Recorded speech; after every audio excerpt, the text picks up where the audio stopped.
సుమన్ టీవీలో మీ business promotions కోసం ఈ కింది నెంబర్ను సంప్రదించగలరు.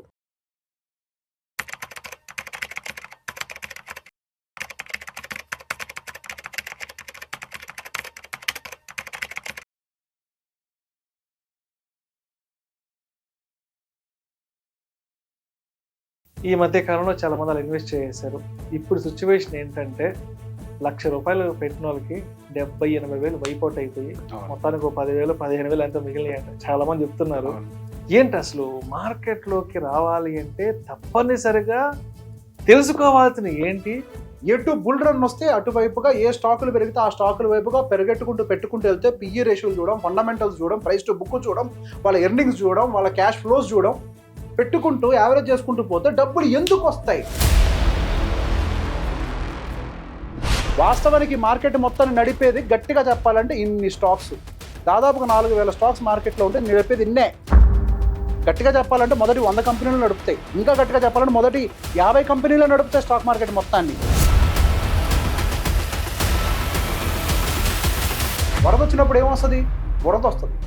ఇంత సేమ్ వే పెద్ద బుల్ మార్కెట్లో బుల్ ర్యాలీ వచ్చినప్పుడు చెత్త ఎక్కువ వస్తుంది పైకి, ఆపరేట్ చేస్తారు. ఎందుకంటే అప్పుడు సెంటిమెంట్ పాజిటివ్గా ఉంటుంది కాబట్టి ఆపరేట్ చేసి మరి స్టాక్స్ని పైకి లేపే వాళ్ళు ఉంటారు. నువ్వు వాటిని చూసి అవి హీరోలు అనుకుని వాటిల్లోకి ఎంటర్ అయ్యి అసలు ఎప్పుడు కూడా మీ మధ్య నా మధ్య అట్లీస్ట్ Stock మాట్లాడు. ఒక 2 నిమిషాలు కూడా అసలు స్టాక్ మాటే రాదు. అసలు ఇప్పుడు డిస్కస్ చేసుకుంటాం. ఇక్కడ పాయింట్ ఏంటి అని అంటే నువ్వు కేర్ కూడా చేయవు, నువ్వు చేసేదానివి, నీకే 10 నిమిషాలు టైం వేస్ట్. నువ్వు చదువు, నేను ఎందుకు చెప్తున్నాను ఇంతకన్నా ఎక్స్ప్లెయిన్ చేస్తూ. ఎవరు చెప్పడానికి?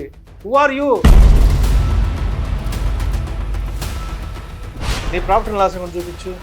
అసలు నువ్వెవడివి చెప్పడానికి? నువ్వెవడివి అసలు చెప్పడానికి? అందరూ పెరిగిన స్టాక్స్ గురించి మాట్లాడతారు, పెరగని స్టాక్స్ గురించి ఎందుకు మాట్లాడారు తెలుసా? చెప్పుకుంటూ పోతే వాడి వీడియోలు ఎంత కూడా సరిపోదు, అన్నీ ఉంటాయి పెరగని స్టాక్స్.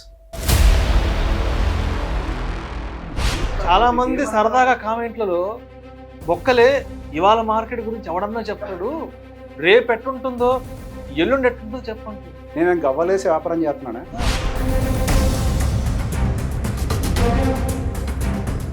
వాడెవడు యూట్యూబ్లో చెప్పాడనంట 5 స్టార్లో ఉన్నది పెట్టమని చెప్పి.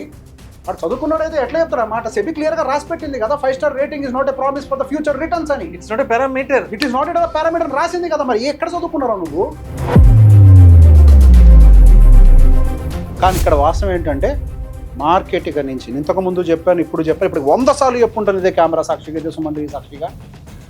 ఇప్పుడు దాకా మీరు చూసిన మార్కెట్ వేరు, ఇక బోను మీరు చూడబోయే మార్కెట్ వేరు.